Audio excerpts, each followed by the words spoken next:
Saya lihat di lapangan, hutan yang ada di Jawa Barat, yang bagus itu hutan yang pakai latihan tentara. Itu utuh. Ya, pertama saya sampaikan bela sungkawa dan duka cita yang mendalam kepada saudara-saudara kita yang ada di Pulau Sumatera, Aceh. Nah, ini pelajaran buat kita sekalian, dan tadi saya lihat dari bagaimana pola penanganan pasca bencana ini. Ini saya lihat grand desainnya Pak Menteri harus dikuatkan. Dan baru saja saya juga dapat informasi dari Papua itu sedang terjadi. Hati-hati terjadi di pulau lain. Kewaspadaan ini yang harus kita lakukan. Kejadian Pulau Sumatera, Aceh, jangan sampai terjadi di Pulau Jawa, jangan sampai terjadi lagi bencana di Kalimantan dan Sulawesi dan lain-lain pulau yang kondisinya hampir sama kejadiannya, ada pertambangan, ada pembalakan hutan. Nah, itu barangkali itu diwaspadai. Tentu 16.000 tenaga kepegawaian yang ada di kehutanan itu tidak akan cukup. Maka diperlukan koordinasi yang kuat dengan lembaga lain.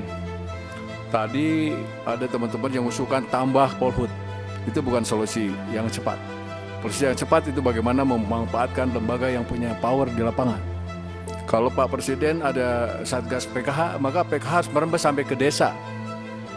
Di desa itu ada Babinsa, ada Babin Kantimas, itu harus terlibat dengan pola kerjasama. Ini punya sukses story yang saya pernah lakukan. Citarum Harum itu rusak berat, itu Citarum tadinya hulunya, tapi begitu ada program Citarum Harum yang dikoordinir oleh Kodam, langsung juga dikaitkan dengan kementerian, dengan pihak Bapak, itu bisa bagus. Hanya sayang itu program tidak dilanjutkan karena adanya COVID. Saya lihat di lapangan, hutan yang ada di Jawa Barat, yang bagus itu hutan yang pakai latihan tentara.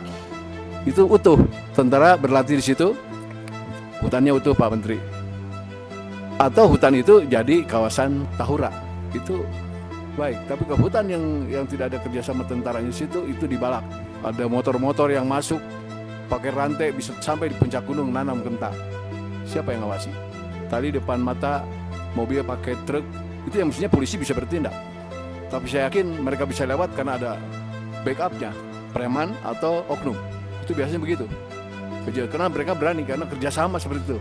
Bapak-bapak yang di lapangan, Polhut pasti miris itu, nggak bisa menghadapi itu. Oleh karenanya ini harus ada lembaga yang kuat. Pak Menteri sebagai koordinator kehutanan, bagaimana melakukan kerjasama dengan TNI. Ini ada TMMD, Tentara Masuk Desa. Nah, Bapak bisa melakukan kerjasama tentara masuk hutan. Bersama Polhut, bersama pihak Bapak. Perhutani dulu kuat karena punya senjata, sekarang kan nggak boleh. Harus sipil. Sipil dalam koordinasi bergerak seperti ini, dalam pengamanan nggak kuat. Polhut nggak kuat. Harus kerjasama dengan aparat lainnya. Nah, di atas ada PKH, Satgas PKH, di bawah harus dibikin Satgas pengamanan kehutanan bersama tentara dan kepolisian. Atau juga libatkan kejaksaan. Libatkan para pencinta lingkungan. Nah, ini keterlibatan, koordinasi yang kuat, terorganisir.